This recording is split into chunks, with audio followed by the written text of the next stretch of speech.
We good? So 4 factorial. 4 factorial is 4 with an exclamation point. That means 4 times 3 times 2 times 1. All right. I'm going to move. All right. There we go. So 4 factorial. 7 factorial over 3 factorial. Okay, so you have a button on your calculator if you want to use your calculator for that. Do y'all know where that is on your TI calculator? It's under the math button. Hit math and then go over to PRB. There's 4 submenus. Hit the math button. Well, actually, you got to put it in the number first. So I should have done that first. So on the main screen, put in 4. Put the 4 in first, and then go math. 4 math. Then go over to the PRB screen. So if you want to do this on the calculator, you would go 4, and then you'd hit the math button, and then go across 3 times to the PRB menu, and go down to the exclamation there, and hit enter, and that'll put 4 factorial on your screen, and you could hit enter, you could put the rest, and you could do 7 factorial, and do the same thing. 7 math over to PRB down, divided by 3 factorial, and I'm getting 20,160. Yes. There it is. So you can do it by hand. It might be easier to just do that one by hand than all those math buttons. All right, I'm going to keep moving.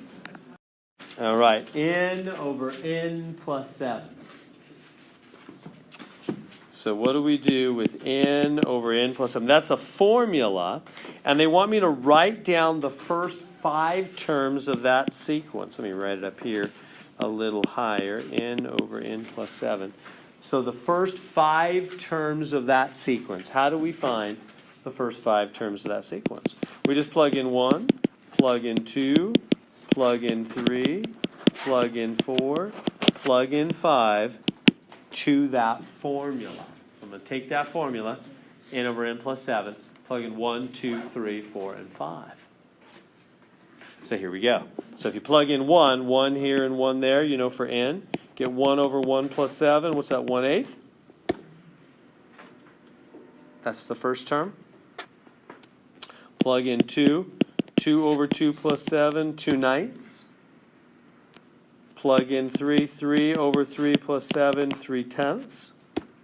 Plug in 4, 4 over 4 plus 7, 4/11. Plug in 5, 5 over 5 plus 7, 5/12. That's what they want, the first 5 terms of that sequence. We good to there on that? Is that okay if I flash off of that? Am I going too quick? Just wanting to get to those harder ones. That's all they want. So those first 5 terms. All right, so 1, 1/3, 1/9, 1/27. Write down the nth term of the sequence suggested by the pattern. So, okay. Yeah, these are tricky. These ones, they want, basically what they want is they want to say, okay, there's some kind of formula, and when you plug in 1, you get 1. And then when you plug in n equals 2, this is the first term. This is what they got when they did 1. The second one is what they got when they did 2. You plug in 2, and you get 1/3. You plug in 3, and you get 1/9. You plug in 4, and you get 1/27. That's what these terms mean. Right? They plugged in n equals 3 here. They plugged in n equals 4 and got that. That's what they're saying. Hey, what's the formula? Is it 5 times n plus 2? Well, no, that's not it. But they're saying, what is it? What is the formula that you can plug a 1 in and you just get 1? You plug a 2 and you get 1/3. Plug a 3, you get a 9th. Plug a 4, you get 1/27. What is the formula? This is how a physicist, many scientists, especially physicists, would work. Right? What is physics about? They look at what's happening in the atmosphere, or biologists look at what's happening in the body, and then they say, what's the rule there? What's the rule that's making that happen? They're assuming an underlying rule, right? When they see, gravity happen, or they see whatever happen. So that's exactly how it's signed. This is called inductive logic, as opposed to, we normally do deductive logic. Let's set that aside for a minute. Let's try to induce the rule. So we're looking at those terms, we're saying, hey, what's the rule? That's what a scientist does. They look at stuff they've seen, and they say, what's the rule that's making that happen? So we've seen the 1, 1/3, 1/9, 1/27, and we're trying to say, hey, what's the rule? What's the formula? It's not 5n plus 2. We erase that. That's not it. It's not even close. What's the formula that makes that happen? Any ideas? 1/3 to the n minus 1. Wow, that was a big 1/3 to the n minus 1. Is that right? So a conjecture, a hypothesis, has been put forward. And so what do scientists do once they have an idea, a theory? They test it. So is that right? 1/3 to the n minus 1. Let's test it out. So if you put in a 1 here, right? Plug in 1. What do you get? 1/3 to the 0. What's anything to the 0 power? 1. This is 1/1. This is 1. Hey, that worked for the first one. Let's try the second one. What if you 1/3 to the n minus 1? What if you plug in a 2 for n? 1/3 to the 2 minus 1 is 1. 1/3 to the 1? 1/3. It's working beautifully. Let's do one more. 1/3 to the n minus 1. Now plug in a 3 for n. 1/3 squared. Yeah, good job. It's working beautifully. How did he come up with that?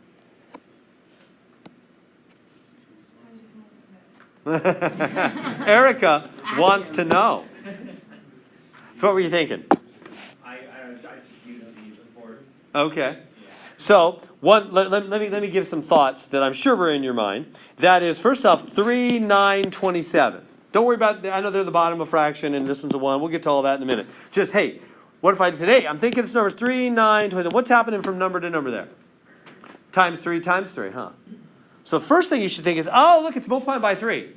I mean, I know the 1's an issue. We'll get back to the 1. But what about, that's 3, 9, 27. I'm thinking 3. And they're in the bottom of a fraction, so I'm thinking, okay, it's like a 1/3 to the n. That's almost it. Wasn't quite, huh? That's almost it. Because you put in a 1, you're going to get 1/3. Put in a 2, you get 1/9. Put in a 3, you're going to get 1/27. So that's these 3. But how do you get this 1 in the beginning? Think, oh yeah, if I make that power n minus 1, then when you plug in 1, it's 3 to the 0. It'll be 1. That's what it is. See how that works? That makes sense on that? Is that for sure the answer?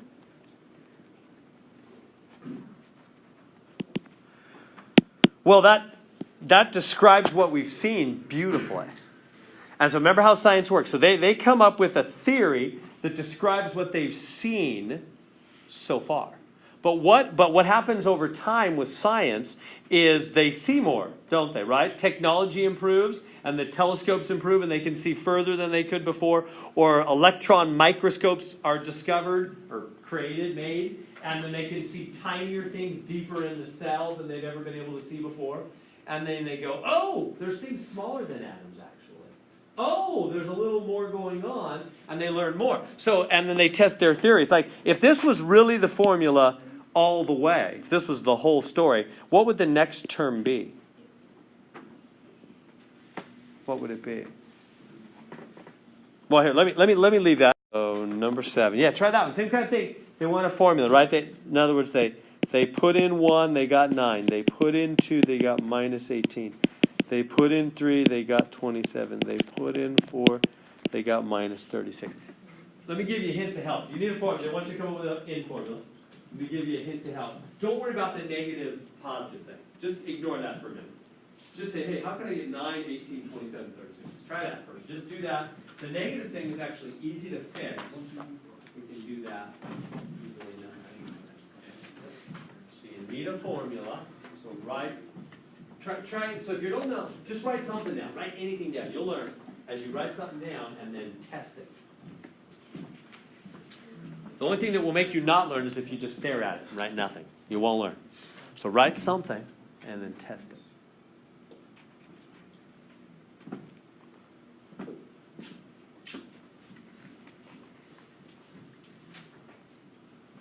Give you a second on that. Feel free to compare with those around you. All that.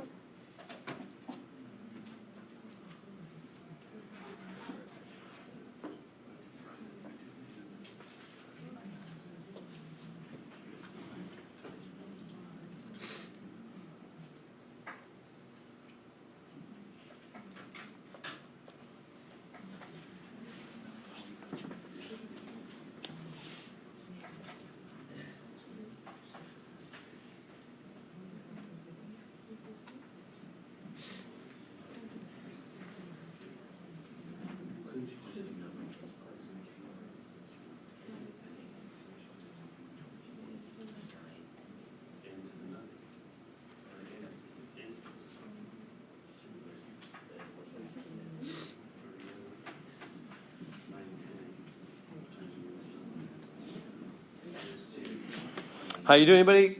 Anybody got an idea? How can you just get 9, 18, 27, 36 first off? Forget about the negative, positive. What's that going to be? 9 in 9. That part good? Right, because you put in 1, 9 times 1, put in 2, 9 times 2 is 18, put in 3, 9 times 3 is 27. That's working great. So it's basically 9 in. Now, how do you get the negative positive thing? Anybody figure that out? It's negative 1 to the n plus 1. Yeah. It's really stupid. So yes, let's take a look at it. So it's 9 in, and then what makes that the negative positive is you put minus 1 to a power. Now I'm just going to put n at first. It's really n plus 1. I'll explain. But let's just talk about minus 1 to the n first off. What does minus 1 to the n do? Well, if you think about it, that's going to be like a toggle switch. We call that in higher math, engineering, those kind of things. They call this positive, negative action a toggle switch, meaning it's like a light switch. Off, on, off, on. Oh, by the way, is it more clear if I put that off? Can you see better? Okay. After 14 weeks, I'll make it more clear now. The last 4 weeks. Now I can see lecture. No. All right. Anyway, it's like a light switch, right? That's why? Well, because minus 1 to the 1 will be negative, and then minus 1 to the 2 will be back to positive, huh? And then minus 1 to the 3 is back to negative. Get the idea? It just changes the sign. It doesn't change the number, huh? It just changes the sign. So that's what you do when you see something switching signs. You go, oh, they just need a toggle, minus 1 to the n. Now, is it n or n plus 1? Well, it depends how you want to start off. If you want to start positive on the first one, then, which we do, you got to make it n plus 1. That's what we need. Why? Because you put in 1, right? N equals 1, you're going to get minus 1 to the 2, which is positive for the first one. Whereas if you just put regular n, when you plug in 1, the first one will be negative. Depends how you want to start off, negative or positive. We want to start off positive, so we got to make it n plus 1. There's the formula. Or it also make it n minus 1. That'll work just as well. There it is. Is that making sense?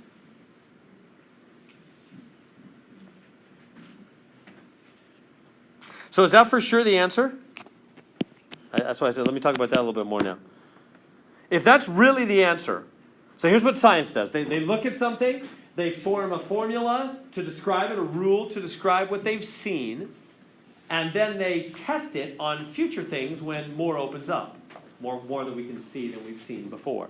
So what would be next? If this is really true, this is truly the rule, what would be next? What would be the next term? What would be n equals 5? Put a 5 in here. Am I losing you? What would be the next one? Put a 5 in for n. What would I get? What would this be? What would the n equals 5th term be? Yeah, it switches signs first off, so it's positive, negative, positive. And it's 9 times 1, 9 times 2, 9 times 3, 9 times 4. So the next one should be 9 times 5, positive 45, right? But what happens if they, technology improves, they see further, they see smaller, and in reality, it's positive 27. So it starts going back down. And the one after that is negative 18, then positive 9. It's going down. It was just peaking out here. How do we know? We don't. So what am I pointing out? Do you understand the difference in the sciences, I'll call them both sciences, of math and all other sciences? Do you see, it's the difference between deductive logic and inductive logic. You heard of those differences? Do you know what that is? So science uses, all biology, chemistry, physics, all that, they all use, this is inductive logic, which means you induce from what you've seen. So physics sees things, and then they go, oh, based on what we've seen, we think this is the rule. But then they haven't seen everything. That's the problem. Then later, they see more, and they go, oh, yeah, we were right, or oh, no, we need to tinker, right? That's what happened with, gravity. You know, when they were first looking at, who was the first great, who's the most famous physicist? Probably Newton, right? I mean, Einstein was more modern, but Newton in the old days, right? You know the old cartoons when I was a kid? Newton sitting under the apple tree with the little apple dropping. You guys seen those, right? The apple dropping, and he went, oh, gravity. I don't think it really happened exactly. But yeah, the sky's falling, the apple's falling. Anyway, so they used to think, when they first were looking at gravity, they would take a feather and a rock, and they would drop them, and of course the rock would drop faster. And that's all they had seen for a long time. So they said, hey, the Earth must be pulling faster on heavier objects. That was their theory. Turns out that's not true. But it looked that way for a long time, because heavier things always fell faster. And then technology improved, and they developed a vacuum. I don't mean like a vacuum where you're vacuuming far. I mean a vacuum, not a but right? They suck the air out of a tube, right? And they could make a tube with no air. They could reach in with gloves connecting to the sides, and they took a rock and a feather in the tube with no air, dropped them, and what happened? Yeah, the rock and feather went, whoa, together. They went, oh, we were wrong. The Earth is pulling just as fast on the rock as it is on the feather. The only thing slowing down that feather is air resistance, which doesn't have as much effect on the rock. So the Earth is actually, so they learned more, and then they altered their theories, and Newton came up with his stuff, and that held for a long time until Einstein came along, and then we could measure things closer to the speed of light. And Einstein did his famous theory of relativity, which he determined with mirrors bouncing off light and showing that some weird things happen when you went near the speed of light, which we couldn't see back when we couldn't measure anything anywhere near the speed of light. But then Einstein showed when you go close to the speed of light, you see that everything travels the same relative to the speed of light. They were doing that all along, but you can't tell when they're going slow. Anyway, and on it goes. So there's deep mysteries about how all these rules work. They're very complex, right? And science is always discovering more and more, and they change their theories based on new things. The rule is the rule, whatever it is. We don't know it. We're just discovering more and more of it as time goes on. Math, not that way. You're never wrong as a math teacher. I swear I'm a math teacher. I'm just never wrong. Well, I'm wrong. But math is never wrong. You know, when something's proven, it's never been corrected. It never will be. Math is deductive logic, which really means math is kind of lame in a sense. I mean, the logic is kind of lame. Like here'd be an example of deductive logic. So math doesn't look at things and make a rule based upon what they've seen, like science, right? That's what makes science fallible, because they haven't seen everything. But math just looks at something and says, well, if that's true, this has got to be true. Like, for example, if I said, hey, I'm thinking of a number in my head. I've got this number that's bigger than 8. Well, then that implies that if your number's bigger than 8, then for sure your number's bigger than 7. We're like, yeah, duh. I know, it's kind of dumb, huh? But that's that's surefire. You see how that'll never be like, oh, no, we were wrong. It's bigger than 8, but it's not bigger than 7. No, that's never going to happen. That's deductive logic. All math proofs are that solid. They're that solid. They're all based on 4 sure things. No chance of mistake. That's deductive logic. That's math. Science is inductive logic. It's based on what they've seen. That's how it has to be. Anyway, I don't know if you know that difference. Technically, I know scientists will say they've proven things. They'll say they've proven things. They count, not in the strict sense. I mean, I know what they mean. It looks really solid at this point, but technically, you can't really be. All right, so recursive logic. So what they're saying here, A1 is -4. That means the first term is -4. And AN is AN minus 1. Oh, no, it's N. It's N plus AN minus 1. What does that mean? If I can just help you speak this language, it'll be good. This means previous term. This means nth term. Okay, so what this is saying is the first term is -4. And the nth term is any term plus the previous term. A sub n minus 1 means previous term. That's what that n minus 1. So n means nth term, 1 means first term, and n minus 1 means the term 1 back. N minus 1, previous term. So what are we doing here? They want me to list the first 5 terms. So here comes the first term, -4. What is the second term? How am I going to find the second term? Plug it in. Yeah, so the second term, so if you let this 2 go right here, a sub 2, notice what I'm putting in 2 for n. Does everybody see that? So in the n slot, I'm going to put 2 plus the previous term. What's the previous term? It's -4. So it's 2 plus -4, which is, what is that? -2. So let me hold up there for a minute. Does everybody see what happened there?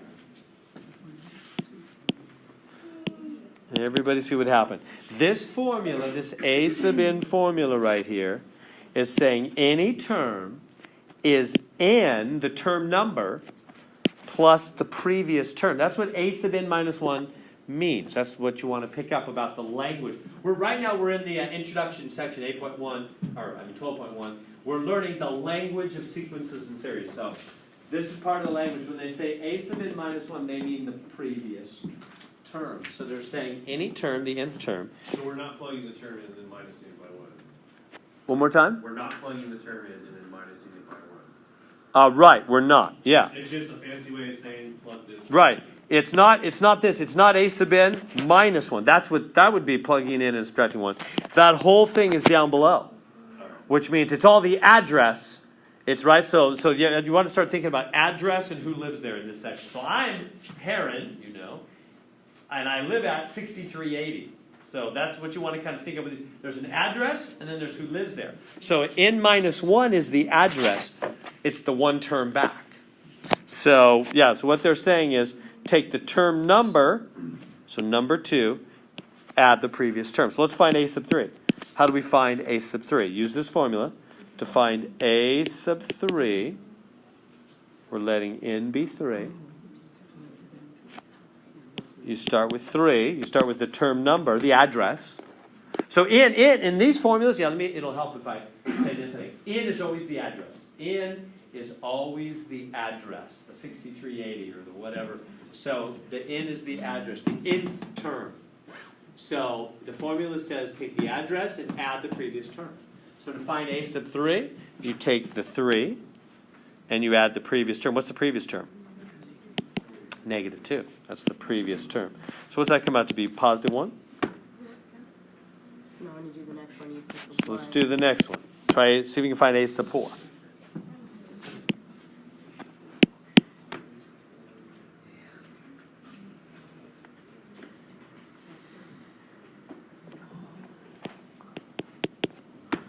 A sub 4 is the address, right? See how I'm putting a 4 in the n slot? That means n is 4. Everybody see that? So when I say when I put that 4 down there, that means that's n. Because that's where n goes, right? A sub n. So I'm saying n is 4. So on the other side, when there's an n here, that's got to be 4 also. Plus the previous term. What's the previous term? 1, huh? Previous term is 1. So it's 5. Is that making sense? Let's try one more. They want the 5th one. A sub 5. What's the 5th term? So a sub 5 will be 5, the address, plus the previous term. 5 is also the previous term, so we get 10. And there we go. So every time we took the address and added the previous term. Questions I can answer on that? That's called a recursive formula because it recurs. It goes back to grab the previous term. Like that. All right, so see what you can do there. They're giving you the first term.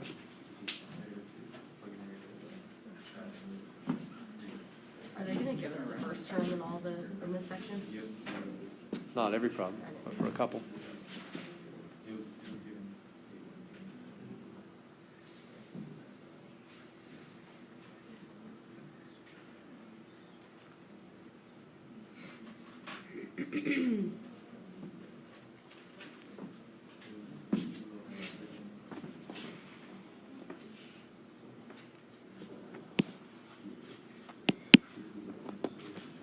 So give me the first term.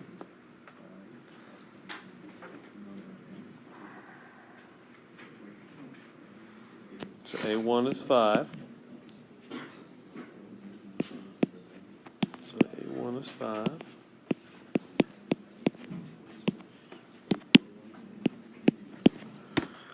So what's A sub 2? Yeah. Is the one with, or is it called subscript? With Yeah, the n? yeah, subscript, right, right. Is that with it, or is it by itself, the negative one on top? So the A is the one with it? Yeah, with the n.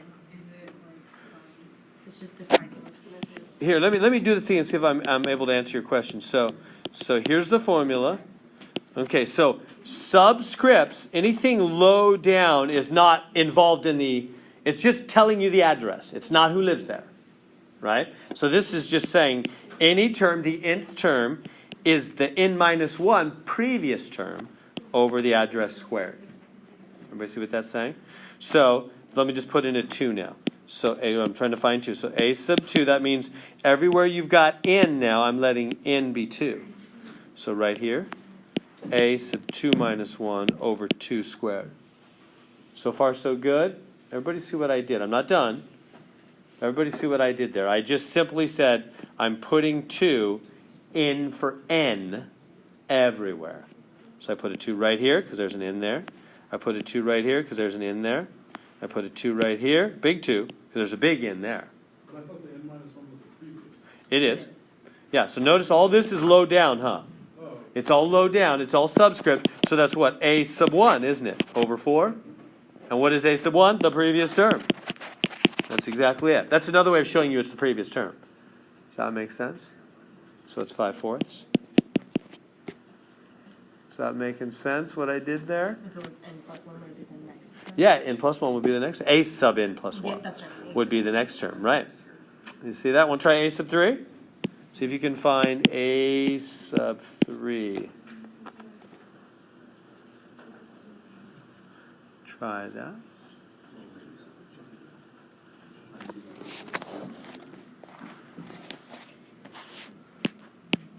So just put 3 in for n everywhere.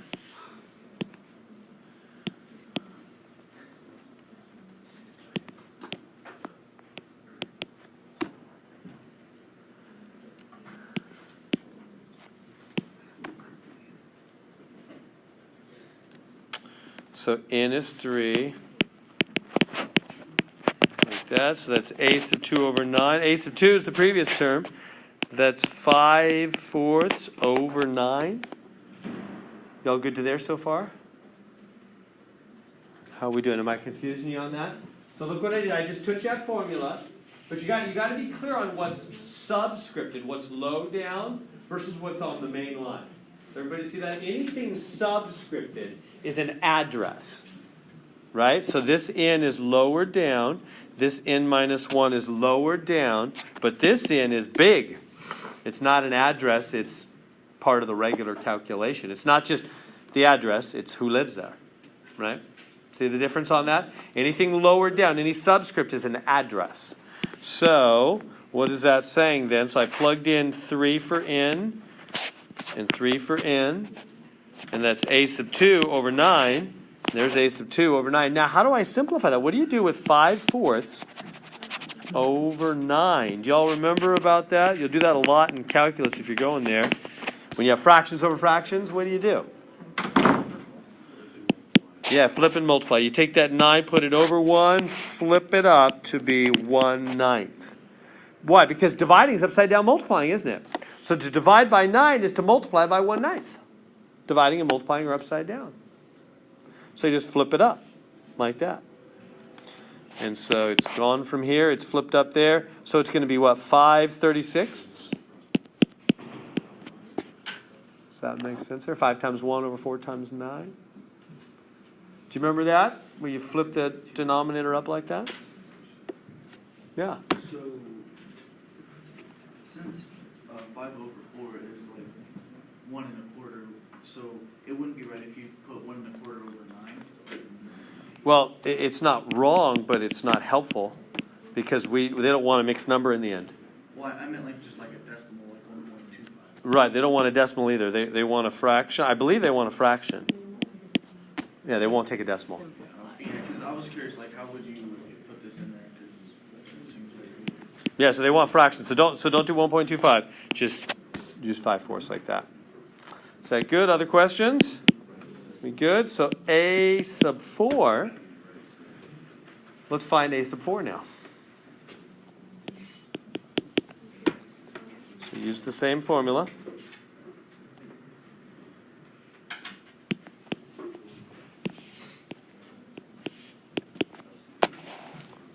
Plug in 4. A sub 4 minus 1 over 4 squared. Is that good? I put in 4 for n everywhere.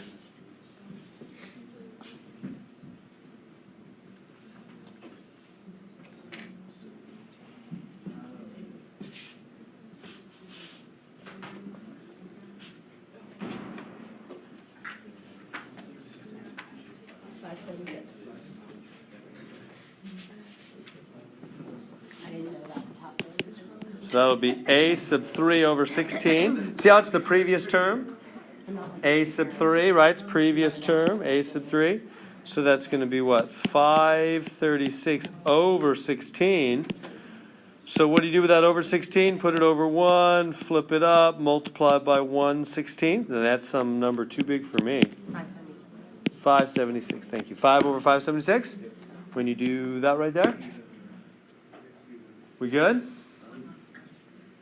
Questions on that one? So I'm not going to do a sub 5. I'm tired of these. But they want one more, same thing. I'm going to move on. That good? Questions I can answer before I move on? It's all letters. Okay, so A1, first term, they're just handing it to me straight out, which they've been doing for a while. They're saying A sub 1 is capital A.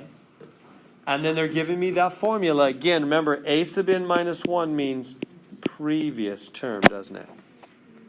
Previous term. So they're saying any term is the previous term, add 7d. Can you read that? Does that make sense what that's saying? Any term, A sub n means any term, is the previous term, A sub n minus 1, that's 1 back, previous term, add 7d. So give that a try. See if you can do that. So we got the first term. So what's the second term going to be according to this formula here? It's going to be previous term, which is capital A, add 7d. So far, so good? So I just took the previous term and I added 7d. That's all we can do. We can't simplify that at all, huh? Let's go on to A sub 3.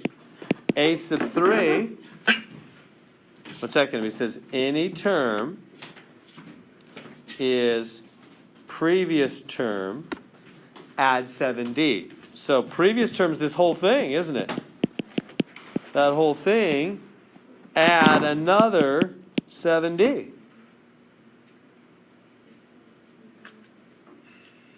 That making sense there? So it's the previous term, add 7d, which is what? A plus 14d, huh? Just gather like terms there. How are we doing? Is that making sense?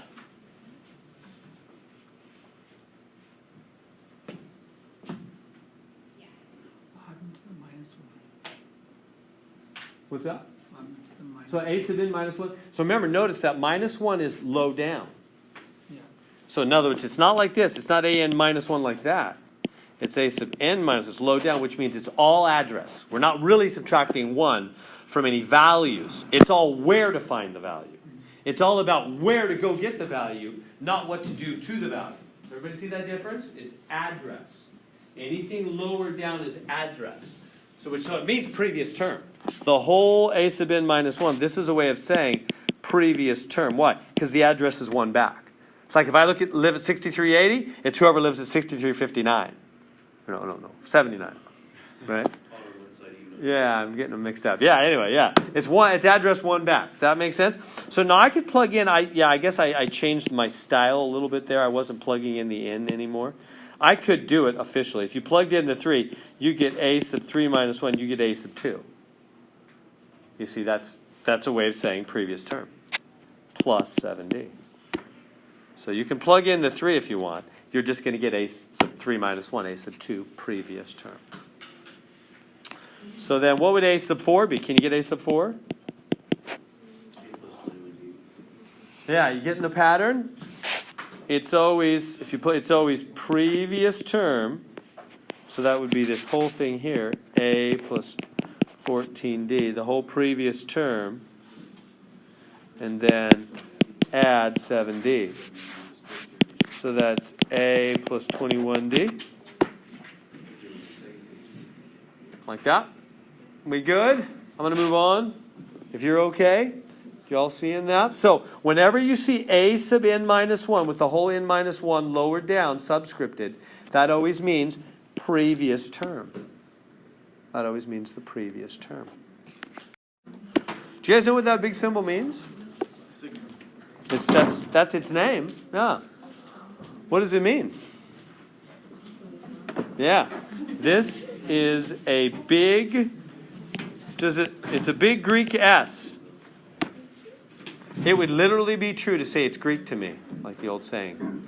It's Greek to everyone. It's Greek. That's a big Greek S, capital S. Sigma. So what? So it's an S. Well, that S stands for the word sum. Meaning add them up. Add them up. So that's add them up from k equals 1 to n of the formula k plus 3. So what that means is, take the formula k plus 3 and plug in 1, and then 2, and then 3, and then 4, all the way to n. You start at this number, you end at the number on the top. Are you tracking with me? So we're going from k equals 1 to n. We're going to take that formula, k plus 3, and we're going to plug in 1 for k, right? And say let k be 1. Start at 1. And then you just go up by 1 every time. Plug in 1, plug in 2, plug in 3, plug in 4, go all the way to n. So I'm going to plug in 1. So if I let k be 1, what am I going to get? K plus 3, 1 plus 3, 4. And then if I let k be 2, see what I'm doing there? I'm just taking the formula k plus 3, right here. Plug in 1. Now use the formula k plus 3, plug in 2. Now use the formula k plus 3, plug in 3. Get 6. Like getting 4, 5. Oh, they didn't even want me to do was one of the first 2. And then they want the last one, don't they? They just want the first 2. So they really didn't even want that one.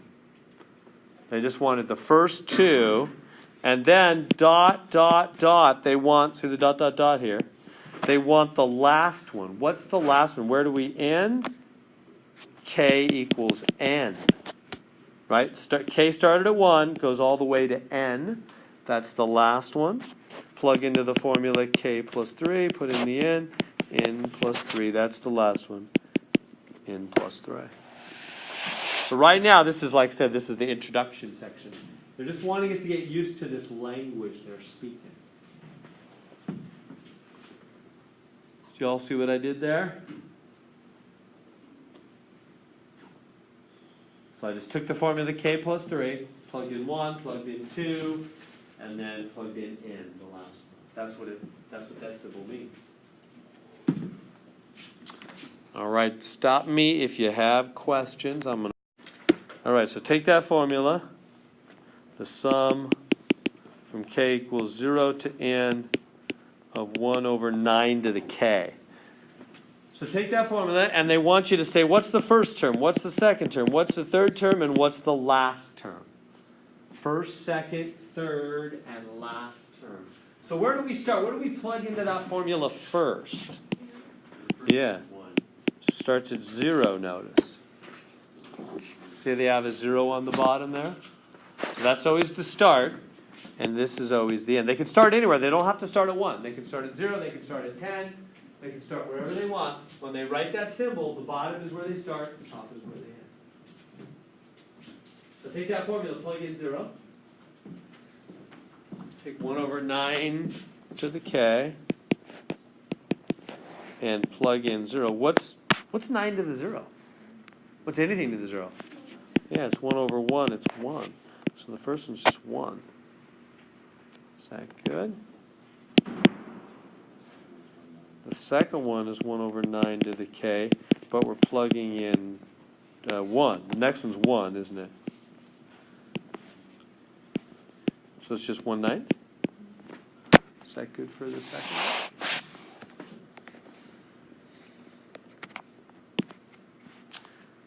one? And let's try the next one. The next one is 1 over 9 to the k. We're going to plug in 2. 1 over 81.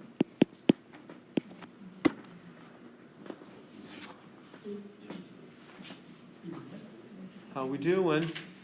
So I put in 1 over 9 to the 0. Right? This is 1 over 9 to the 0.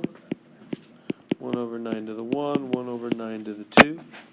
And the last one is 1 over 9 to the n, because you end with n.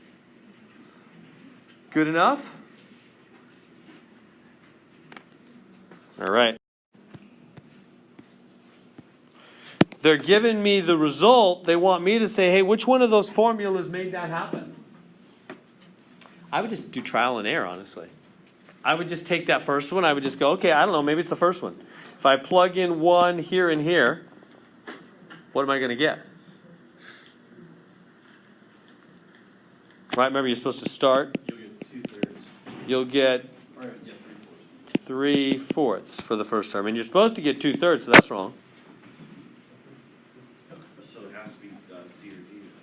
Right. Everybody see that? First off, right? Because if I start by putting in 1, I get 3/4 as the first term. You're supposed to start with 2/3. So it's not A. Let's try B.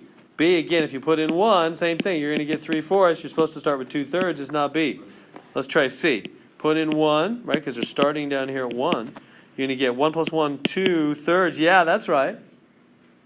Dot, dot, dot. What's the last one? You end at 10. Put in 10, you're going to get 11/12. 1 plus 10 over 2 plus 10. That's where you're supposed to end. C it is. What's wrong with D? D's not right because the last one's 9. That'd be 10/11, which is not the end one. Last one's 11/12. So the answer's C. Good on that? By just trial and error? Okay. So they're giving me this. Now, you know what? We can kind of like cheat on this one. When they give you the last term like that, that's it. That's the answer. Except you just put the K in instead of in, and you put the N there, and you're done. Do you see what I just did there? Because they gave me the last one, the form with the N, well, that's the form they've been using all along, that means. The last one, they just plugged in. So this must be the formula with K. Why with K? Because K is the variable right here being used in the summation formula. Is that making sense there? We good with that? Questions on that? So that one's. What's up with this one?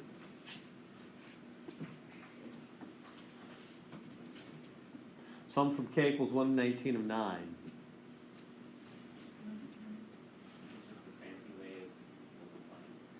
It is. But do y'all see that? So let's do this to help you see it. Let's start with K equals 1. Then we'll do K equals 2. Then we'll do K equals 3. And then we'll go dot, dot, dot. K equals 19. Because that's what we're supposed to do, right? We're supposed to take this formula, which it's funny to call just a number, 9, a formula, but whatever, we'll call it a formula. So it's to take that formula, and then we're supposed to plug in K equals 1, K equals 2, K equals 3, all the way to K equals 19, and then add them up. Why add them up? Because that's what this big Greek S means, sum them, add them. All right, so if I take the formula 9 and plug in 1, well, there's nowhere to plug in 1. There's no k. It's not 9k. It's just 9. It's not 9 add k. It's not 9 times k. It's just 9. It's just So what do you do nine. with the k? Just throw it in the trash. There's nowhere to plug it in. It's just 9. So what do you do when you do k equals 2? Nine. It's just 9. It's just 9. It's just 9. This is a bunch of 9s. There's nowhere to plug in the k. You still do the terms, though. So how many 9s are there? 19. That's 19 times 9, isn't it? Whatever that is. ND81, 171? Yes. Okay. Human calculator.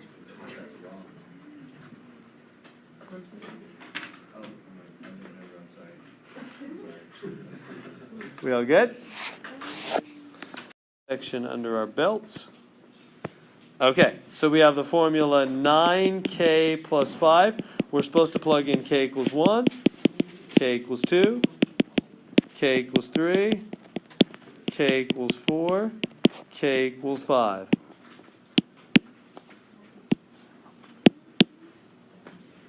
So plug in 1, 2, 3, 4, and 5.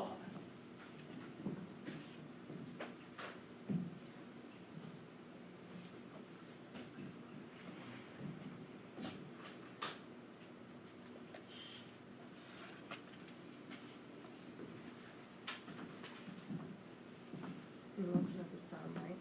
And then you add them up. Yeah, because that's a big Greek S, which means stands for sum. So it's 9 times 1 plus 5. What's that, 14? 9 times 2 plus 5. What's that, 18? 23. 9 times 3 plus 5. 32. 9 times 4 plus 5 is 41. 9 times 5 plus 5. 50. And then just add those up, whatever your calculator says. What's your calculator say? Somebody got it?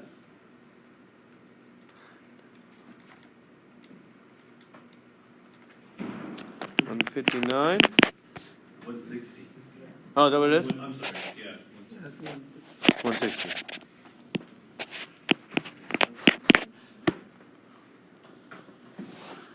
$160. Good? We all done with that section?